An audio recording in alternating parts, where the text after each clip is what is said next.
Thank you बाबा. मनापासून अभिनंदन जावई बापू. थँक्यू आई.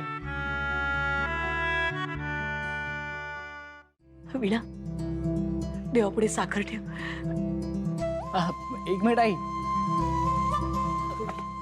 हे घ्या, तोंड गोड करा. जावई बापू देवापुढे ठेवूया आधी. विणा, सासूबाई किती आनंदाचा दिवस आहे नाही? किती दिवसांनी या घरात गोड बातमी आली आहे नाही? हो ना सासूबाई, कित्येक वर्षांनी घरात लहान बाळाची चाहूल लागली आहे. मला तर काय करावं काही सुधरत नाहीये बघा. पुन्हा आपलं घर कसं असं नंदनवन होऊन जाईल, अगदी भरल्यासारखं. ते छोटस बाळ या घरभर दुडू दुडू धावेल. त्याचे ते छोटे छोटे इलेवलेसे कपडे, तो पावडरचा वास, त्याचं रडणं, त्याचं हसणं, मग काही दिवसांनी त्याचं असं घरभर रांगणं. अगं वा वा वा, लक्ष्मी अगदी डोळ्यासमोर चित्र उभं केलंच बघ तू. हो ना. आणि आजी, हे सगळं लवकरच खरं होणार आहे. पण हे घ्या, त्याआधी पेढा खा.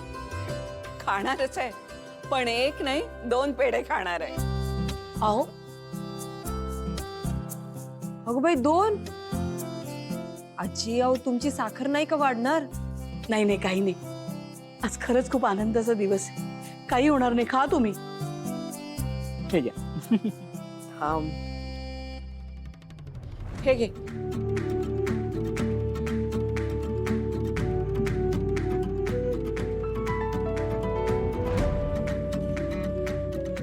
आजी, या कुटुंबातलं सगळ्यात जुनं खोड आहे समज. तुला आणि जानूला आशीर्वाद देण्याचा हक्क आहे माझा.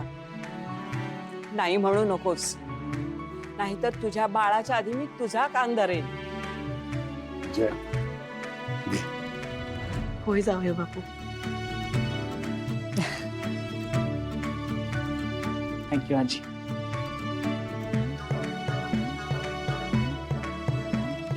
सिंचना, please. Congress Jayant. Thank you. Harish, Jayant bro, मला मामा बनवल्याबद्दल खूप खूप थँक्यू. थँक्यू. आई, प्लीज घ्या ना. पुन्हा अभिनंदन.